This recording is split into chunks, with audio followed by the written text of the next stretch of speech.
بسم اللہ الرحمن الرحیم۔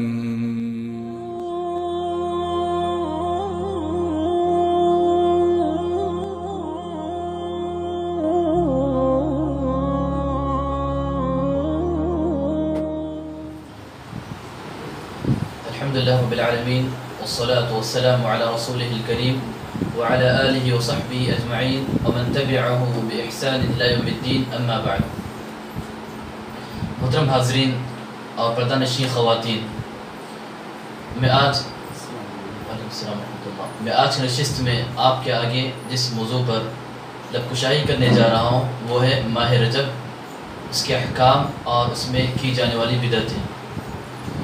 محترم سامعین اور پردہ نشین خواتین، اللہ تعالیٰ اپنی حکمت کاملہ اور اپنی مصلحت کی بنا پر بعض اشخاص کو بعض پر ترجیح دیتا ہے، فضیلت دیتا ہے۔ اسی طرح اللہ تعالیٰ بعض اوقات کو بعض پر فضیلت دیتا ہے۔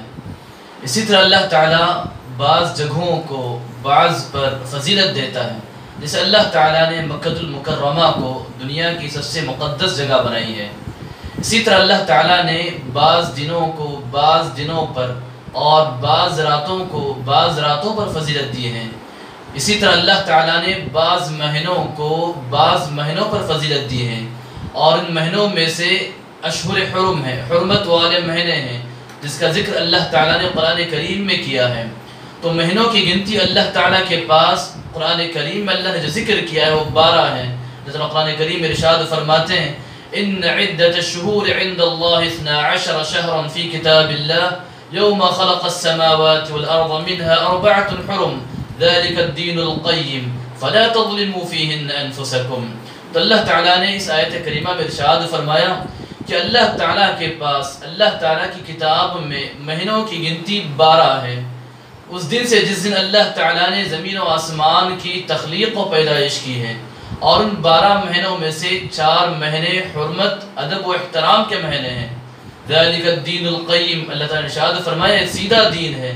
فلا تظلموا فیہن انفسکم، ان مہینوں میں تم اپنے آپ پر ظلم نہ کرنا۔ تو محترم سامعین اور پردہ نشین خواتین، اللہ تعالیٰ نے اس آیت میں ارشاد فرمایا کہ اللہ تعالیٰ نے سال کے 12 مہینوں میں سے 4 مہینے ایسے رکھے ہیں جسے حرمت کے مہینے کہا جاتا ہے۔ تو حرمت کے مہینے کیا ہیں، جن کے تفصیل حدیث میں اللہ کے نبی صلی اللہ علیہ وسلم نے ارشاد فرمائی۔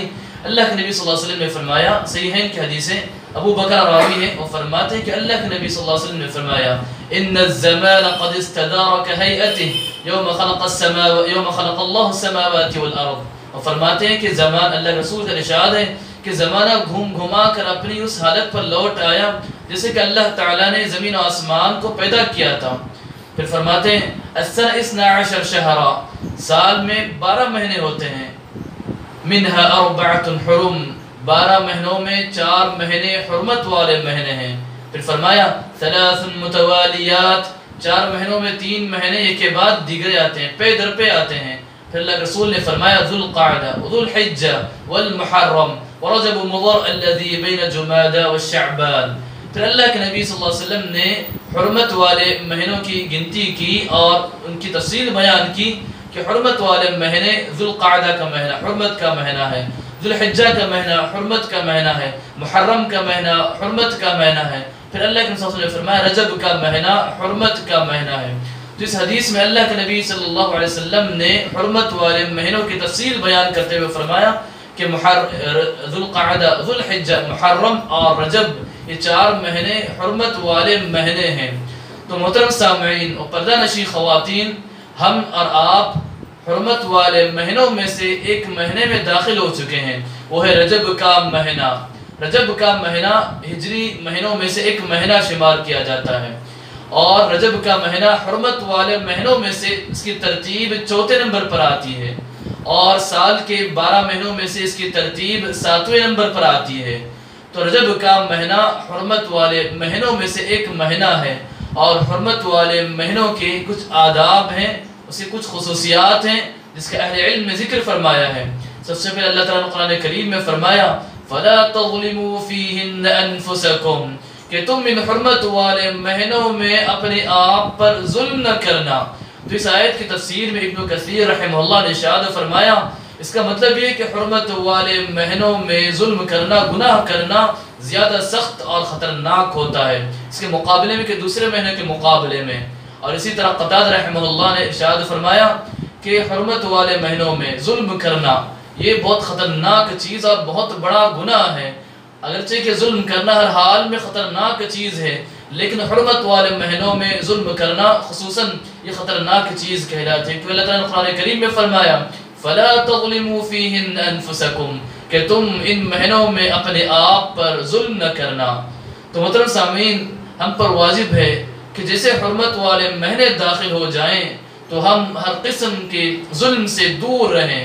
سب سے بڑا ظلم، کائنات کا سب سے بڑا ظلم یہ کہ بندہ اللہ تعالیٰ کے ساتھ کسی اور کو عبادت میں شریک کرے، تو یہ اللہ تعالیٰ کے ساتھ ظلم کرنا ہوا۔ اللہ تعالیٰ نے قرآن کریم میں ارشاد فرمایا ان الشرک لظلم عظیم کہ شرک بہت عظیم ظلم ہے، بہت بڑا ظلم ہے۔ تو سب سے بڑا ظلم یہ کہ بندہ اللہ کے ساتھ عبادت میں کسی اور کو شریک کرے۔ اسی طرح محترم سامعین، بندہ ہر قسم کے ظلم سے دور رہے، انسان کسی مخلوق پر ظلم نہ کرے، نہ انسانوں پر ظلم کرے، نہ جانوروں پر ظلم کرے، اپنے آپ کو ظلم سے بالکل محفوظ رکھے۔ حدیث میں اللہ کے نبی صلی اللہ علیہ وسلم نے فرمایا ان ظلم ظلمات یوم القیامہ کہ ظلم قیامت کے دن اندھیروں کی شکل میں آئے گا۔ اور حدیث قدسی ہے جس میں اللہ کے نبی صلی اللہ علیہ وسلم نے اللہ تعالیٰ سے روایت کیا ہے، اللہ تعالیٰ فرماتے ہیں یا عبادی اے میرے بندوں انی حرمت الظلم علی نفسی کہ میں نے ظلم کو اپنے آپ پر حرام قرار دیا ہے، وجعلته بینکم محرما اور میں نے ظلم کو تمہارے درمیان بھی حرام قرار دیا ہے، فلا تظالموا تو تم آپس میں ایک دوسرے پر ظلم نہ کیا کرو۔ تو پتہ چلا کہ بندے کو ایک دوسرے پر بھی ظلم نہ کرنا چاہیے اور کسی مخلوق پر بھی انسان ظلم نہ کرے، خصوصاً اشہر حرم حرمت والے مہینوں میں بندہ ظلم سے پوری الگ تلگ رہے۔ اسی طرح ظلم کی ایک قسم جس سے شاید ہی کوئی بچ پاتے ہیں وہ یہ کہ انسان کا اپنے آپ پر ظلم کرنا، اپنے نفس پر ظلم کرنا۔ اپنے نفس پر ظلم کرنا کیا ہے؟ اپنے نفس پر ظلم کرنا یہ کہ اللہ تعالیٰ کی حرام کردہ چیزوں کا ارتکاب کرنا، اللہ تعالیٰ کی منع کردہ چیزوں کو کرنا، اس کے ذریعے بندہ اپنے آپ پر ظلم کرتا ہے۔ تو چاہیے کہ بندے کو اللہ تعالیٰ کی نافرمانی نہ کرے بلکہ اللہ سے قریب ہونے کا موقع جو اسے دیا گیا ہے حرمت والے مہینوں میں، تو اللہ سے قریب ہونے کی کوشش کرے اور ہر قسم کے ظلم سے اپنے آپ کو دور رکھے، اللہ کی کثرت سے عبادت کرے، اللہ سے قریب ہونے کے اسباب کو اپنائے تاکہ بندہ اللہ سے قریب ہو اور ہر قسم کے ظلم سے اپنے آپ کو بچا سکے۔ محترم سامعین، آپ ایک بات اپنے ذہن نشین کر لیں کہ ایک بات یہ ہے کہ اشہر حرم حرمت والے مہینے 4 ہیں، وہ ذوالقعدہ، ذوالحجہ، محرم اور رجب۔ اسی طرح حج کے مہینے بھی آتے ہیں جو حرمت والے مہینوں کے مشابہ ہیں۔ تو حج کے مہینے کیا ہیں؟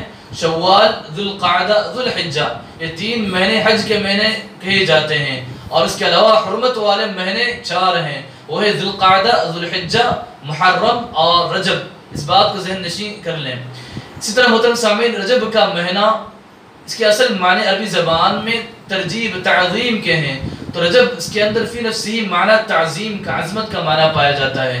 تو عربی سے اس مہینے میں خوب اہتمام کیا کرتے، اس مہینے کی خوب عزت کیا کرتے تھے اور اس مہینے میں لڑائی جھگڑے سے پوری طرح الگ تلگ رہا کرتے تھے۔ تو خاص کر قبیل مضر، حدیث میں اللہ کے رسول نے فرمایا رجب مضر، مضر کا رجب، یعنی قبیل مضر جو قریش کا ایک قبیلہ ہے، یہ قبیلے کے لوگ خصوصاً رجب کے مہینے کی بڑی تعظیم کیا کرتے اور ہر قسم کے ظلم سے الگ تلگ رہا کرتے تھے، جس کی وجہ سے اللہ کے نبی نے فرمایا رجب مضر، مضر کا رجب۔ تو محترم سامعین، رجب کا اصل معنی یہ کہ تعظیم کا معنی آتا ہے کہ بندہ اس مہینے، زمانے جاہلیت کے لوگ بھی اس مہینے کی تعظیم کیا کرتے تھے اور اسلام نے اس تعظیم کو برقرار رکھا اور اسلام نے اس کی تعظیم کی تعلیم دی۔ مطلب جو بھی حرمت والے مہینے آتے ہیں تو اسلام نے اس کی تعظیم کی تعلیم دی۔ محترم سامعین، رجب کے متعلق جیسے رجب کا مہینہ داخل ہوتا ہے تو بے شمار رجب کی فضیلت میں بڑی بڑی حدیثیں سنی جاتی ہیں، یا پھر سوشل میڈیا پر رجب کی فضیلت میں، رجب کے روزے کی فضیلت میں، رجب کی نماز کی فضیلت میں، رجب کی فلاں عبادت کی فضیلت میں بے شمار حدیثیں سوشل میڈیا پر نشر کی جاتی ہیں، تو ایسی بے شمار حدیثیں ہیں، لیکن ان میں سے اکثر حدیثیں یا تمام کی تمام حدیثیں جو رجب کی خصوصاً فضیلت تعلق سے آتی ہیں، یہ حدیثیں ضعیف ہیں یا پھر وہ حدیثیں موضوع ہیں۔ جیسے کہ محدثین نے ارشاد فرمایا کہ رجب کی فضیلت کے متعلق جتنی بھی حدیثیں عام طور پہ وارد ہوئی ہیں یا تو حدیثیں ضعیف ہیں یا موضوع ہیں۔ آپ کے آگے اس کی تفصیل ذکر کروں گا۔ تو رجب کے متعلق جو مشہور حدیث جو ہمارے معاشرے میں دعا کے طور پر پڑھی جاتی ہے وہ یہ کہ اللہم بارک لنا فی رجب و شعبان وبلغنا الی رمضان۔ آپ میں سے بہت سو کی حدیث یاد ہوگی، دعا بہت سو کی یاد ہوگی، یاد ہے نا، بہت سو کو دعا یاد ہوگی، لیکن یہ دعا افسوس کے صحیح حدیث سے ثابت نہیں ہے، یہ دعا ضعیف ہے، صحیح حدیث سے یہ دعا ثابت نہیں ہے، لیکن ہماری زبان پر دعا بالکل عام ہے۔ سوشل میڈیا کے ذریعے اس دعا کو عام کیا جاتا ہے، جیسے رجب کا مہینہ داخل ہوتا ہے تو اس دعا کو بالکل عام کیا جاتا ہے، نشر کیا جاتا ہے اور اس دعا کو پڑھنے کی ترغیب بھی دی جاتی ہے۔ لیکن اگر آپ اس دعا کا ناقدہ نظر سے جائزہ لیں تو اس کی سند ضعیف ہے، اس کی سند صحیح نہیں ہے، جس کی وجہ سے یہ دعا ضعیف کہلاتی ہے، اور جو چیز ضعیف حدیث سے ثابت ہو اس پر عمل کرنا درست نہیں ہے۔ اسی طرح محترم سامعین، میں آپ کے آگے رجب کے متعلق چند مسائل ذکر کروں گا۔ اس سے پہلے آپ کے آگے ابن حجر رحمہ اللہ جو بڑے محدث ہیں اور جنہوں نے صحیح بخاری کی شرح کی، بڑے مشہور عالم ہیں اور بڑے معروف عالم، بڑے عظیم محقق ہیں۔ ابن حجر رحمہ اللہ ارشاد فرماتے ہیں الاحادیث الصریحہ الواردہ فی فضل رجب او فضل صیامہ او صیام شیء من تنقسم الى قسمین، قسم ضعیف و قسم موضوع۔ ابن حجر رحمہ اللہ نے جو علم حدیث کے بڑے ماہر وہ فرماتے ہیں کہ رجب کے متعلق جتنی بھی حدیثیں آئی ہوئی ہیں یہ حدیثیں دو قسموں میں بٹ جاتی ہیں۔ پہلی قسم یا تو وہ حدیث ضعیف ہوتی ہے، دوسری قسم یا تو حدیث موضوع ہوتی ہے، موضوع گھڑی ہوئی حدیث جس کی کوئی اصل نہیں ہوتی۔ تو پتہ چلا کہ قاعدہ ذہن میں رکھ لیں کہ رجب کی فضیلت میں، رجب کے روزے کی فضیلت میں، رجب میں خصوصی عبادت کی فضیلت میں جتنی بھی حدیثیں آئی ہوئی ہیں یہ تمام کی تمام حدیثیں ضعیف ہیں یا موضوع ہیں۔ اس میں سے کوئی بھی حدیث رجب کی فضیلت میں، اس کی روزے کی، اس کی نماز کی، فلاں عبادت کی، شب معراج کی، جتنی بھی تعلق حدیثیں بیان کی جاتی ہیں تمام کی تمام حدیثیں ضعیف ہیں۔ یہ اہل علم کی رائے ہے، اہل علم نے اس طرح لکھا ہے۔ دیکھیں محترم سامعین، میں آپ کے آگے رجب کے متعلق چند مسائل ذکر کروں گا۔ سب سے پہلا مسئلہ کہ رجب کے مہینے میں روزہ رکھنا کیسا ہے، مطلب رجب کے مہینے کو خاص کرنا روزے کے لیے، اور یہ سمجھنا کہ رجب کے مہینے میں روزہ رکھنا بڑے ثواب کا باعث ہے۔ تو کیا حکم ہے اس کا؟ کوئی بندہ رجب کے مہینے کا انتظار کرتا تھا کہ رجب کا مہینہ آ جائے میں اور کثرت سے روزے رکھوں تاکہ ثواب حاصل کروں، اگر کسی کی یہ نیت ہو تو کیا حکم ہے اس کا؟ تو دیکھیں محترم سامعین، رجب کی فضیلت، رجب کے روزے کے فضیلت تعلق سے جو حدیثیں آئی ہیں تمام کی تمام حدیثیں صحیح نہیں ہیں، ضعیف حدیثیں ہیں، اور نبی کریم صلی اللہ علیہ وسلم نے رجب کے مہینے کو خاص کیا روزہ رکھنے کے لیے، اور صحابہ کرام نے رجب کے مہینے کو خاص کیا روزہ رکھنے کے لیے۔ تو پتہ چلا کہ جو بندہ عام دنوں میں روزے رکھنے کا عادی ہے، جو بندہ پیر جمعرات کے روزے رکھتا ہے، جو بندہ ایام البیض کے مہینے کے 13، 14، 15 تاریخ کے روزے رکھتا ہے، یا بندہ ایک دن روزہ ایک دن افطار کرتا ہے، اگر بندے کی کوئی عادت ہو روزہ رکھنے کی، نفلی روزہ رکھنے کی، تو بندہ اپنی عادت پر چل پڑے، اس میں کوئی حرج نہیں۔ لیکن رجب کے مہینے کو خاص کرنا روزے کے لیے اور سمجھنا کہ رجب کے مہینے میں روزہ رکھنے سے زیادہ ثواب ملتا ہے یا رجب کے مہینے میں کثرت سے روزہ رکھنا فضیلت کا باعث ہے، تو یہ غلط فہمی ہے۔ اس تعلق سے کوئی بھی صحیح حدیث وارد نہیں ہے۔ بلکہ آپ کو بتاؤں، عمر رضی اللہ عنہ جو بڑے جلیل القدر صحابی ہیں، ان کا عمل یہ تھا کہ انہو کان یضرب اکف الناس فی رجب حتی یضعها فی الجفان۔ عمر رضی اللہ عنہ سے آتا ہے کہ جب لوگ رجب کے مہینے میں روزہ رکھا کرتے تو عمر رضی اللہ عنہ کے ہاتھوں پر مارا کرتے اور ان کے ہاتھوں کو مار کر ان کے ہاتھ برتن میں داخل کر دیا کرتے، کھانے کے برتنوں میں داخل کیا کرتے اور کہتے کھلو، کہتے کھاؤ، فَإِنَّمَا هُوَ شَهْرٌ كَانَ يُعَظِّمُ أَهْلُ الْجَاهِلِيَّةِ۔ رجب کا مہینہ ایسا تھا جس کے اہل جاہلیت کے لوگ تعظیم کیا کرتے تھے، مطلب انہیں رجب کے مہینے میں روزہ رکھنے سے منع کیا کرتے اور ان کے ہاتھوں کو زبردستی کھانے کے برتن میں داخل کر دیا کرتے، اور یہ کہتے کہ رجب کے مہینے کی زمانے جاہلیت کے لوگ تعظیم کرتے تھے کہ مطلب اسلام نے ہمیں تعظیم کی تعلیم دی ہے، لیکن تعظیم جتنی تعلیم دی اتنی تعظیم کرنی ہے۔ اپنی طرف سے بندہ روزے رکھے، اپنی طرف سے خصوصی نمازیں پڑھے تو یہ حقیقت میں اس کی تعظیم نہیں بھی۔ ایسی تعظیم سے عمر رضی اللہ عنہ نے اپنے ان لوگوں کو منع کیا جو رجب کی فضیلت کے متعلق روزے رکھا کرتے تھے۔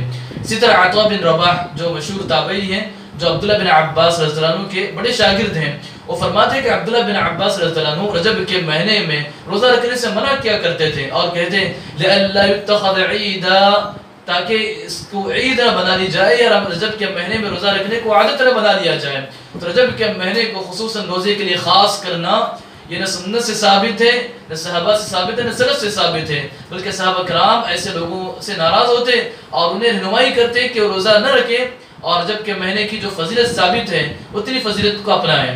اسی طرح دیکھیں محترم سامعین، ابن تیمیہ رحمہ اللہ جنہیں شیخ الاسلام بھی کہا جاتا ہے، جن کی بڑی عظیم خدمات ہیں، جنہوں نے اہل سنت و جماعت کے عقیدے کو پوری واضح طور پر بیان کیا ہے، بڑے عظیم امام ہیں، وہ فرماتے ہیں کہ رجب کے تعلق سے، رجب کے روزے کے تعلق سے جتنی حدیثیں آئی ہوئی ہیں یہ تمام کی تمام حدیثیں ضعیف ہیں، بلکہ اس تعلق سے جو حدیث ہے یہ پوری کی پوری حدیثیں یا تو ضعیف ہوں گی یا موضوع ہوں گی، کسی بھی صحیح حدیث سے رجب کے مہینے میں روزہ رکھنا ثابت نہیں ہے۔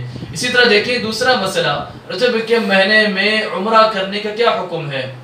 ہاں، رجب کے مہینے میں عمرہ کرنا، کہ کچھ لوگ رجب کے مہینے کو خاص کرتے ہیں عمرہ کرنے کے لیے اور رجب کے مہینے کا انتظار کرتے ہیں کہ جیسے رجب کا مہینہ داخل ہو جائے تو عمرے کے لیے نکل پڑتے ہیں تاکہ انہیں کثرت سے ثواب مل سکے۔ تو کیا حکم ہے رجب کے مہینے میں عمرہ کرنے کا؟ تو دیکھیں محترم سامعین، اللہ کے نبی صلی اللہ علیہ وسلم نے رجب کے مہینے میں کبھی عمرہ نہیں کیا، بلکہ نبی کریم صلی اللہ علیہ وسلم نے اپنی زندگی میں 4 عمرے کیے ہیں، 4، اور 4 عمروں میں سے کوئی ایک عمرہ بھی رجب میں نہیں ہوا، بلکہ چاروں کے 4 عمرے ذی القعدہ کے مہینے میں نبی صلی اللہ علیہ وسلم نے ادا کیے ہیں۔ تو پتہ چلا کہ رجب کے مہینے کو خاص کرنا عمرے کے لیے اس سنت سے ثابت نہیں ہے، بلکہ عائشہ رضی اللہ عنہا نے اس پر رد کیا ہے، جو سمجھتے ہیں کہ رجب کے مہینے میں عمرہ کرنا ثواب کا باعث ہے۔ آپ کے آگے بات بتاؤں کہ عبداللہ بن عمر رضی اللہ عنہ ان سے سہو ہوا، وہ رجب کے مہینے میں عمرہ کرنے کو افضل سمجھتے تھے، تو عائشہ رضی اللہ عنہا نے ان پر رد کیا اور کہا، انہوں نے فرمایا ارحم اللہ ابا عبد الرحمن، انہوں نے کہا اللہ تعالیٰ ابو عبد الرحمن پر رحم کرے، یعنی عبداللہ بن عمر رضی اللہ عنہ پر رحم کرے۔ فرمایا ما اعتمر عمرۃ الا وهو معه، کہ اللہ کے نبی صلی اللہ علیہ وسلم نے جتنے بھی عمرے کیے تو حضرت عبداللہ بن عمر ان کے ساتھ شریک رہتے تھے۔ پھر فرمایا وما اعتمر فی رجب قط، اللہ صلی اللہ علیہ وسلم نے رجب کے مہینے میں کبھی عمرہ نہیں کیا۔ تو پتہ چلا کہ رجب کے مہینے کو عمرے کے لیے خاص کرنا یہ درست نہیں ہے۔ کوئی بندہ یہ عقیدہ رکھے کہ رجب کے مہینے میں عمرہ کرنے سے کثرت سے ثواب ملتا ہے تو اسے جان لینا چاہیے کہ رجب کے مہینے میں عمرہ کرنے کے فضیلت کے تعلق سے کوئی حدیث ثابت نہیں ہے، کوئی صحیح حدیث ثابت نہیں ہے۔ اسی طرح محترم سامعین، اگر اللہ نے کسی کو عمرے کا موقع دے دیا، اللہ نے اس کے لیے آسانیاں پیدا کی، رجب کے مہینے میں اسے عمرے کا موقع مل گیا تو عمرہ کرے، کوئی حرج نہیں ہے۔ بلکہ اگر یہ عقیدہ رکھے، اگر یہ ثواب کی امید رکھے کہ رجب کے مہینے میں عمرہ کرنے سے زیادہ ثواب ملے گا، رجب کے مہینے میں عمرہ کرنا زیادہ افضل ہے، تو یہ چیز غلط ہے۔ ورنہ اگر کسی کو موقع ملتا ہے عمرہ کرنے کا، وقت ملتا ہے عمرہ کرنے کا رجب کے مہینے میں، تو بندہ عمرہ کر لے، اس میں کوئی حرج نہیں۔ جیسا دوسرے مہینوں میں عمرہ کرتا ہے تو رجب کے مہینے میں اس عمرہ کر لے، کوئی حرج نہیں۔ لیکن یہ عقیدہ رکھے کہ رجب کے مہینے میں عمرہ کرنے کا زیادہ ثواب ملتا ہے، رجب کے مہینے میں عمرہ کرنا باعث شرف ہے، تو یہ کسی سنت سے ثابت نہیں۔ آپ کے آگے ایک قاعدہ بتاؤں، ایک قاعدہ ذہن میں رکھیں، اس قاعدہ کو ذہن نشین کر لیں۔ کسی بھی عبادت کو کسی وقت کے ساتھ یا کسی جگہ کے ساتھ خاص کرنے کے لیے دلیل چاہیے۔ اگر کسی عبادت کو آپ کسی وقت کے ساتھ خاص کرتے ہیں، کسی جگہ کے ساتھ خاص کرتے ہیں، تو اس کے لیے دلیل چاہیے۔ بغیر دلیل کے کسی عبادت کو کسی وقت کے ساتھ خاص کرنا یا کسی جگہ کے ساتھ خاص کرنا، تو یہ چیز بدعت کہلاتی ہے، یہ چیز بدعت کہلاتی ہے، دین میں اضافہ اور دین میں زیادتی کہلاتی ہے۔ تو محترم سامعین، آپ کے آگے رجب میں کی جانے والی بعض بدعتوں کو ذکر کروں گا۔ سب سے بڑی اور مشہور بدعت رجب کے مہینے میں کی جاتی ہے وہ ہے صلاۃ الرغائب، رغائب کی نماز، صلاۃ الرغائب یا 12 رکعتوں والی نماز۔ یہ نماز ایسی ہے کہ رجب کا جیسا مہینہ داخل ہو جاتا ہے تو رجب کے پہلے ہفتے میں جمعہ کے دن مغرب سے لے کر عشاء تک یا عشاء کے بعد 12 رکعتیں پڑھی جاتی ہیں۔ اس کا پڑھنے کا خاص انداز ہوتا ہے، اس میں خاص صورتیں پڑھی جاتی ہیں، اس میں خاص دعائیں کی جاتی ہیں، تو اسے صلاۃ الرغائب کا نام دیا جاتا ہے۔ تو اس طرح کی کوئی نماز رجب کے مہینے میں ثابت نہیں۔ صلاۃ الرغائب نامی کوئی نماز سنت میں ثابت نہیں ہے، بلکہ نماز کھری بدعت ہے، اس کی بدعت ہونے میں کوئی شک نہیں ہے۔ ابن تیمیہ رحمہ اللہ، جن کا میں نے ابھی ذکر کیا تھا، وہ فرماتے ہیں کہ اما صلاۃ الرغائب فلا اصل لہ، صلاۃ الرغائب کی کوئی بنیاد نہیں، کوئی اصل نہیں شریعت میں، بل یہ محدثہ، صلاۃ الرغائب بدعت ہے۔ فلا تستحب لا جمع ولا فرادا. فرماتے ہیں کہ صلاۃ الرغائب کا ادا کرنا جائز نہیں، درست نہیں ہے، نہ جماعت کے ساتھ ادا کرنا جائز ہے، نہ اکیلا اس کا ادا کرنا جائز ہے. تو صلاۃ الرغائب جیسی کوئی چیز شریعت میں پائی نہیں جاتی. اگر کوئی بندہ صلاۃ الرغائب یا 12 رکعت والی نماز، خصوصی نماز ادا کرتا ہے رجب کے مہینے میں، تو وہ بدعت انجام دیتا ہے، اس کے ثواب کے بجائے اس کو گناہ میں اضافہ ہوتا ہے. دیکھیں اللہ کے رسول نے ارشاد فرمایا من احدث فی امرنا هذا ما ليس منه فهو رد. جس کسی نے دین میں نیا کام ایجاد کیا جو دین کا حصہ نہیں ہے تو ایسا کام قابل رد ہے، ایسا کام مردود ہے. ابن رجب رحمہ اللہ جو بڑے عظیم محدث ہیں اور جن کی بے شمار کتابیں ہیں، وہ فرماتے ہیں لم يصح في شهر رجب صلاة مخصوصة تختص به. اور فرماتے ہیں رجب کے مہینے میں کوئی خاص نماز ثابت نہیں ہے جسے نماز کے طور جسے ادا کیا جائے. فرماتے ہیں والاحاديث المروية في فضل صلاة الرغائب في اول ليلة جمعة من شهر رجب كذب وباطل لا تصح.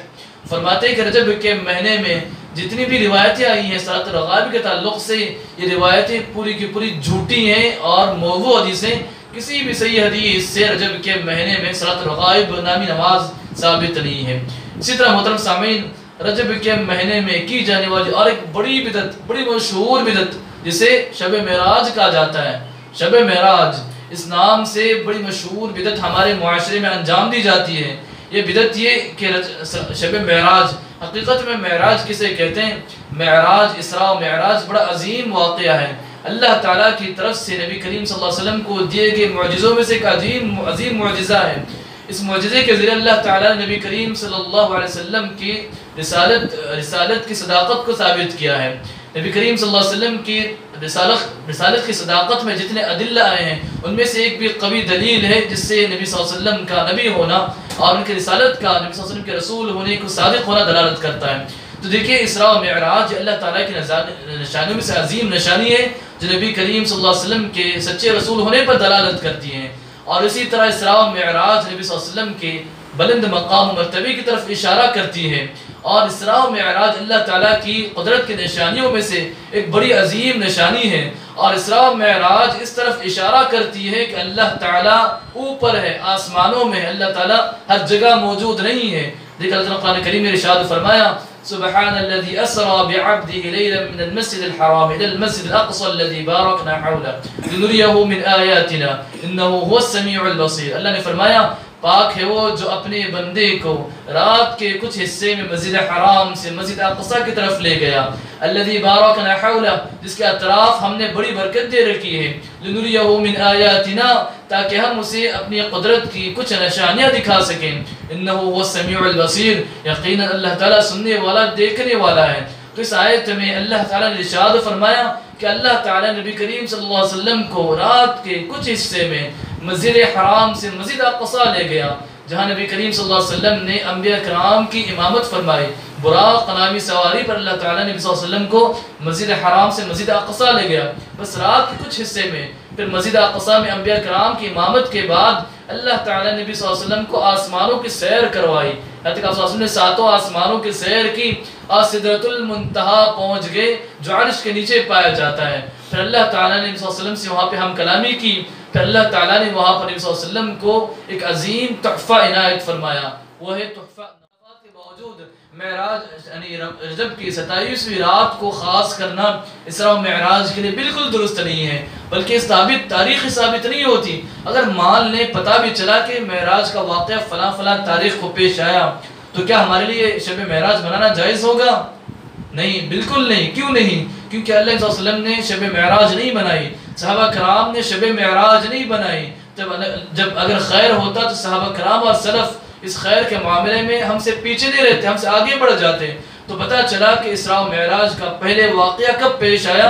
نہ اس کے مہینے کی تعین ثابت ہے، نہ اس کے دن کی تعین ثابت ہے، نہ اس کی تاریخ کی تعین ثابت ہے. اگر مان بھی تاریخ ثابت بھی ہوتی تو نبی کریم صلی اللہ علیہ وسلم نے شب معراج بنائی، نہ صحابہ کرام نے شب معراج بنائی. تو کسی اعتبار سے ہمارے لیے درست نہیں کہ شب معراج منائیں. ابن تیمیہ رحمہ اللہ نے کہا وَلَمْ يَقُمْ دَلِيلٌ مَعْلُومٌ لَا عَلَى شَهْرِهَا ولا على عشرها ولا على عينها بل النقول في ذلك منقطعة مختلفة. ابن تیمیہ رحمہ اللہ نے فرمایا کہ اسراء و معراج کا واقعہ کب پیش آیا، کس مہینے پہ پیش آیا، اس تعلق سے کوئی دلیل نہیں، کس عشرے میں پیش آیا اس تعلق سے کوئی دلیل نہیں، اس کی تاریخ کس دن پیش آئے اس کی بھی کوئی دلیل نہیں ہے۔ اس تعلق سے جتنی بھی حدیثیں یا آثار مروی ہیں یہ تمام کے تمام منقطع ہیں، ضعیف ہیں۔ السلام ورحمۃ اللہ۔ تو پتہ چلا کہ اسراء و معراج کا جشن منانا، اس رات کو جاگنا، اس رات میں خصوصی نمازوں کا اہتمام کرنا، یہ تمام کے تمام چیزیں بدعت ہیں، جائز نہیں ہیں، شریعت سے اس کا کوئی تعلق نہیں۔ اسی طرح رجب کے مہینے میں کی جانے والی بدعتوں میں سے ایک بدعت یہ کہ رجب کا جب مہینہ داخل ہو جاتا ہے تو کچھ لوگ مردوں کی طرف سے جو ان کے اعزاء و اقارب انتقال کر چکے ہیں ان کی طرف سے صدقہ و خیرات کا بڑا اہتمام کیا کرتے ہیں، تو یہ چیز سنت سے ثابت نہیں ہے۔ اگر کوئی بندہ صدقہ و خیرات کرنے کے لیے اپنے اعزاء و اقارب جو فوت ہو چکے ہیں ان کی طرف سے صدقہ و خیرات کے لیے رجب کے مہینے کا انتظار کرتا ہے اور سمجھتا ہے کہ اس میں بڑی فضیلت ہے تو یہ چیز بدعت کہلاتی ہے۔ ورنہ کوئی بندہ عام صدقہ و خیرات کرتا ہے اس میں رجب کا مہینہ بھی داخل ہو جاتا ہے، اس میں کوئی حرج نہیں ہے۔ رجب کے مہینے کو خاص کرنا اپنے اعزاء و اقارب جو فوت ہو چکے ہیں ان کی طرف سے صدقہ و خیرات کرنے کے لیے تو یہ چیز بدعت کہلائے گی۔ اسی طرح کچھ لوگ رجب کے مہینے کو قبروں کی زیارت کے لیے، قبرستان کی زیارت کے لیے خاص کر لیتے ہیں، جبکہ یہ چیز جائز نہیں ہے بلکہ یہ چیز بدعت کہلاتی ہے۔ آپ یاد رکھیں کہ قبرستان کی زیارت کرنا یہ چیز اچھی چیز ہے، اللہ رسول نے اس کا حکم دیا تاکہ یہ چیز آخرت کی یاد دلاتی ہے، لیکن رجب کے مہینے کو خاص کرنا قبرستان کی زیارت کے لیے، قبروں کی زیارت کے لیے تو یہ جائز نہیں ہے، یہ چیز بدعت کہلائے گی۔ اسی طرح محترم سامعین، رجب کے مہینے میں کی جانے والی بے شمار اور بھی بدعتیں ہیں۔ رجب کے مہینے میں خصوصی اذکار اور خصوصی دعاؤں کا اہتمام کیا جاتا ہے، نئی نئی دعائیں بنائی جاتی ہیں اور پڑھی جاتی ہیں، یہ تمام چیزیں سنت سے ثابت نہیں ہیں بلکہ حدیث میں، کتاب و سنت میں جتنی چیزیں آئی بھی ہیں اگر بندہ اسی پر اکتفا کر لے تو بہت بڑا خیر ہے، اسی پر عمل کر لے تو اس نے بہت بڑا خیر کو حاصل کیا۔ اسلام میں یا شریعت میں نئی نئی چیزوں کی کوئی گنجائش نہیں اور نہ نئی چیزوں کی کوئی ضرورت ہے۔ تو محترم سامعین، رجب کا مہینہ ہمیں پیغام دیتا ہے کہ رمضان المبارک بالکل قریب ہے، رمضان المبارک آنے والا ہے۔ رجب کا مہینہ داخل ہو جائے تو رمضان المبارک کی بھینی بھینی خوشبو محسوس ہوتی ہے۔ جو اللہ کے نیک بندے ہوتے ہیں تو رجب کے مہینے ہی سے تیار ہو جاتے ہیں، کمر کس لیتے ہیں، رمضان کا حسن استقبال کرتے ہیں تاکہ رمضان کے مہینے میں خوب اللہ کی عبادتیں کر سکیں۔ محترم سامعین، یہ رہی رجب کے متعلق چند باتیں جو رجب کے چند احکامات میں نے آپ کے آگے ذکر کیے، اور رجب کے متعلق رجب میں کی جانے والی بعض بدعتیں میں نے آپ کے آگے پیش کی۔ تو محترم سامعین، رجب سے اس موضوع سے ہٹ کر ایک بات یہ کہ الحمدللہ اللہ تعالیٰ نے شہر بھٹکل میں مرکز السنہ نامی ادارے کو ہمیں عطا کیا ہے اس کے ذریعے تاکہ ہم اس سے فائدہ اٹھائیں۔ اس کے کچھ اغراض و مقاصد ہوتے ہیں، کوئی بھی ادارہ ہوتا ہے، کوئی بھی سینٹر یا مرکز ہوتا ہے، اس کے اغراض و مقاصد ہوتے ہیں، سب سے اہم مقصد اس کا دعوتی مقصد ہوتا ہے، اس کے ساتھ ساتھ اور بھی جو خیر کے کاموں میں ایسے مراکز حصہ لیا کرتے ہیں۔ تو دیکھیے یہاں پہ خصوصاً عورتوں کے لیے یعنی درس کا انتظام کیا جاتا ہے، خصوصاً جو مدرسے کی شکل میں ہفتے میں 5 دن تعلیم دی جاتی ہے، تو بڑی خیر کی بات ہے۔ جو عورتیں اس خیر سے محروم ہیں تو اس میں ضرور شرکت کریں، اس میں جو دروس دیے جاتے ہیں دروس میں ضرور شرکت کریں اور اپنے علمی مستوے کو اونچا کریں۔ اللہ کے رسول نے فرمایا طلب العلم فریضۃ علی کل مسلم، کہ علم کا حاصل کرنا ہر مسلمان پر فرض ہے، چاہے مرد ہو عورت ہو، تمام پر علم کا حاصل کرنا فرض ہے، اور خصوصاً دین کا بنیادی علم حاصل کرنا یہ ضروری ہو جاتا ہے۔ اگر بندہ مسلمان ہے، اس کا اپنے عقیدے کے متعلق علم نہیں تو بڑی شرم کی بات ہے، اور بندہ اگر مسلمان ہے اور اس کا اپنے عقیدے منہج کے متعلق معلومات نہیں تو بڑے افسوس کی بات ہو جاتی ہے۔ تو یہاں خصوصاً انتظام کیا کہ فقہ کا درس ہوتا ہے، عقیدے کا درس ہوتا ہے، اور بھی بہت سارے دروس یہاں پہ قائم کیے جاتے ہیں عورتوں کے لیے۔ تو میری درخواست ہے کہ آپ اپنا قیمتی وقت نکالیں اور مرکز سنہ میں تشریف لائیں۔ شاید ظہر 3 سے 5 تک کلاسیں چلتی ہیں، آپ اس میں ضرور شرکت کریں، اس میں حصہ لیں۔ جو ابھی تک پیچھے رہ گئی ہیں وہ اپنے وقت کو کسی طرح مینیج کریں، اپنے ٹائم کو وقت نکالنے پر وقت ملتا ہے، اگر وقت آپ نکالیں گے نہیں تو آپ کا ایسے وقت ضائع ہو جائے گا، آپ کو اندازہ بھی نہیں ہوگا۔ تو آپ سے درخواست ہے کہ اپنے وقت کو نکالیں اور کلاسز اٹینڈ کریں، جس سے آپ کا علمی مستویٰ اونچا ہوگا۔ جیسے جیسے بندے کے پاس علم آئے گا اس کی جہالت دور ہوتی جائے گی، جیسے بندے کے پاس علم آئے گا وہ اللہ سے قریب ہوتا جائے گا، جیسے بندے کے پاس علم آئے گا اسے اپنی عبادتوں میں لذت محسوس ہوگی۔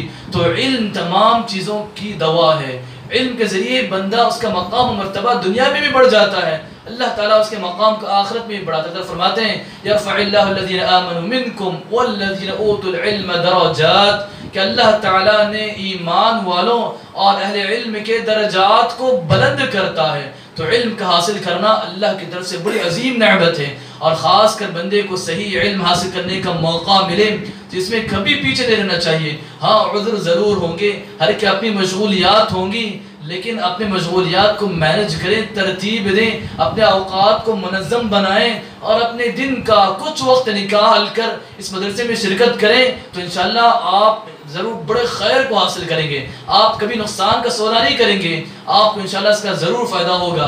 اگر عورت علم حاصل کرتی ہے تو عورت سب سے پہلا مدرسہ ہوتی ہے جس کے ذریعے اس کی اولاد سدھرتی ہے، اس کا گھرانہ سدھرتا ہے، اس کا خاندان سدھرتا ہے۔ تو عورت کا علم حاصل کرنا بالکل اہم اور ضروری چیز ہے۔ آپ کو معلوم ہونا چاہیے کہ اگر سلف کی جو صحابیات ہوں یا سلف کی جو عورتیں گزری ہیں، جو آپ ان کی زندگی کا مطالعہ کریں تو ماشاءاللہ ایک ایک کے پاس اتنی بڑی ہمت ہوا کرتی، اور انہوں نے علم کے راہ میں بڑی بڑی قربانیاں دی ہیں، چاہے ماں کی شکل میں ہو، چاہے بہن کی شکل میں ہو، یا فی نفسی خود عالمہ کی شکل میں جنہوں نے علم حاصل کیا تو انہوں نے بڑی بڑی علم کی راہ میں قربانیاں دی ہیں، اور علم کی راہ میں بڑی عظیم محنتیں کی ہیں، تب جا کر انہوں نے صحیح تربیت کی، تب جا کر انہوں نے ایسے ائمہ کو پیدا کیا، ایسے ائمہ کی تربیت کی جنہوں نے ہم تک صحیح علم کو پہنچایا ہے۔ تو یاد رکھیں عورت کا معاشرے میں بڑا کردار ہوتا ہے، عورت کا اپنے گھر میں بڑا کردار ہوتا ہے۔ اگر عورت علم کے زیور سے آراستہ و پیراستہ ہو جائے تو یاد رکھیں پورے گھر کے لیے خوشی کی بات ہے، پورے گھر میں سعادت کی بات ہے، پورے گھر کے بدلاؤ میں اور ان کی اصلاح میں بڑی زبردست گھر کی اصلاح بڑے اچھے انداز میں ہو سکتی ہے۔ تو آپ تمام سے التماس ہے کہ آپ مرکز سنہ میں جو عورتوں کے لیے خصوصی درس کا قیام ہے اس درس سے ضرور استفادہ کریں، اس درس سے فائدہ اٹھائیں، اور اس علم کو جو آپ یہاں حاصل کرتے ہیں اس علم کو عام کریں۔ اللہ تعالیٰ سے دعا ہے کہ اللہ تعالیٰ ہمیں کتاب و سنت پر عمل کرنے والا بنائے، اللہ تعالیٰ ہمیں ہر قسم کی بدعات سے محفوظ رکھیں، اللہ تعالیٰ ہمیں توحید اور سنت پر قائم و دائم رہنے والا بنائے، آمین۔ اقول قولی هذا استغفر اللہ لی ولکم ولسائر المسلمین من کل ذنب واستغفروه انه هو الغفور الرحیم۔